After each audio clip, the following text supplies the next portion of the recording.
আপনার বুঝবা এটা কিন্তু ইন্ডিয়ার মন্দির। এই মন্দিরের প্রতিটা ডিজাইন মনে হয় স্বর্ণ দিয়ে তৈরি করা হয়েছে। তাদের বিয়া কিন্তু এই মন্দিরের মধ্যে অনুষ্ঠিত হয়। হঠাৎ আমার চোখে ফেলো নাট মন্দিরের মধ্যে একটা কুকুর ঘুমিয়ে আছে। অনেক মানুষে অনেক মনোমানসা নিয়ে এই মন্দিরের মধ্যে আসে। এই মন্দিরের প্রতিটা ডিজাইন যেন চোখ দাঁড়ানোর মতো। হাই এভরিওয়ান, আশা করি আপনারা সবাই ভালো আছেন আর আপনাদের দোয়া আশীর্বাদ ও অভিশাপে আমিও কিন্তু অনেক ভালো আছি। আজকে আমি আপনাদের এমন এক জায়গা লিয়ে যাই যে জায়গা আমাদের সৌন্দর্য ঐতিহ্য যেমন লুকিয়ে আছে। আমি ভাই গরিব মানুষ, আমার না আছে সাইকেল না আছে গাড়ি, এর লাগে আমি আটি রওনা দিলাম। ভিডিওটা শুরু করার আগে আপনাদের কাছে একটাই অনুরোধ, যদি ভিডিওটা ভালো লাগে তো ভিডিওর মধ্যে একটা লাইক আর একটা কমেন্ট করবা, আর যদি পারেন তাইলে ভিডিওটা দয়া করে শেয়ার করে দিবা। আমি মারতে মারতে কিন্তু ওই জায়গার মাঝে কিন্তু কাইছি। মন্দিরের ভিতরে যাওয়ার আগে কিন্তু একটা গেট আছে, খুব সুন্দর গেট, আর গেটের মাঝে কিন্তু মন্দিরের নামও দেওয়া আছে। আমি রাস্তা কিন্তু দেখে শুনে পারলাম, কারণ এই রাস্তা কিন্তু প্রচুর গাড়ি আয়।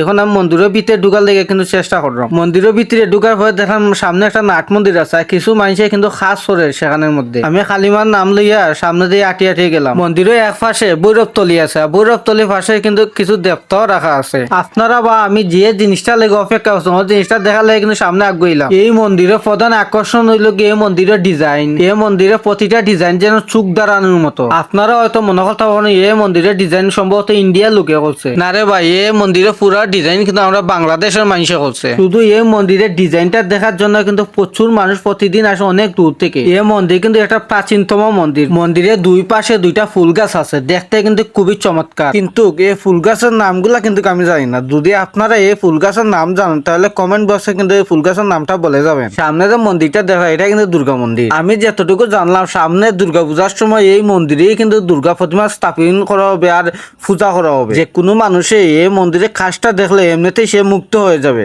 আপনার যদি এই মন্দিরটা প্রথম দেখুন তাহলে আপনার বুঝবা এটা কিন্তু ইন্ডিয়ার মন্দির, এটা বাংলাদেশের মন্দির নাই। এই মন্দিরের যে কাজগুলো আছে প্রতিটা কাজ একদম ইউনিক এবং আকর্ষণ ভাবে তৈরি করা হয়েছে। ভিডিওর মধ্যেখানে আমি জানিয়ে দিই, আমার আগের ভিডিওতে কারা কারা কমেন্ট করছিল, এমডি আকাশ, নিতেশ দাস, শিউলি আক্তার ও দীপক দেবনাথ, আপনাদের সবাইকে অসংখ্য ধন্যবাদ আমার ভিডিওতে কমেন্ট করার জন্য। সামনে যে নাট মন্দিরটা দেখতে পাচ্ছেন এটা কিন্তু প্রাচীন কালের নাট মন্দির। এই মন্দিরের মধ্যে শুধু পুজো হয় না, এখানে মধ্যে অনেক সময় অনেক কীর্তন হয়। এই মন্দিরের মধ্যে যারা পূজা করে তারা থাকার একটা জায়গা। আমার মনে হয় জায়গাগুলো একটু বড় এবং আরো আকর্ষণ হইলে আরো সুন্দর লাগলো না, মন্দিরের লগে ম্যাচিং হইল না। এই মন্দিরের প্রতিটা ডিজাইন মনে হয় স্বর্ণ দিয়ে তৈরি করা হয়েছে। বাইরে ভাই আপনারা যদি সরাসরি না দেখেন তাহলে বুঝতে পারতো না মন্দিরের ডিজাইনটা কিরকম। এই ভিডিওটা যদি আপনারা দেখেন তো মনে করতে পারেন আমি বর্তমানে ইন্ডিয়াতে আছি। বাংলাদেশের মধ্যে এত সুন্দর একটা মন্দির আছে ভাবতে কিন্তু অবাক লাগে। এই মন্দিরের মধ্যে শুধু পুজো হয় না, এই মন্দিরের মধ্যে কিন্তু বিভিন্ন ধরনের অনুষ্ঠান হয়। অনেক মানুষ আছে অসহায় এবং গরিব, তাদের বিয়া কিন্তু এই মন্দিরের মধ্যে অনুষ্ঠিত হয়। হঠাৎ আমার চোখে ফেলো নাট মন্দিরের মধ্যে একটা কুকুর ঘুমিয়ে আছে। এই জায়গার মতো শান্তির জায়গা কি আর কোথায় আছে? অনেক মানুষে অনেক মনোমানসা নিয়ে এই মন্দিরের মধ্যে আসে আর তারা কিন্তু এই মোমবাতি গুলো জ্বালিয়ে দেয়। এই জায়গা কিন্তু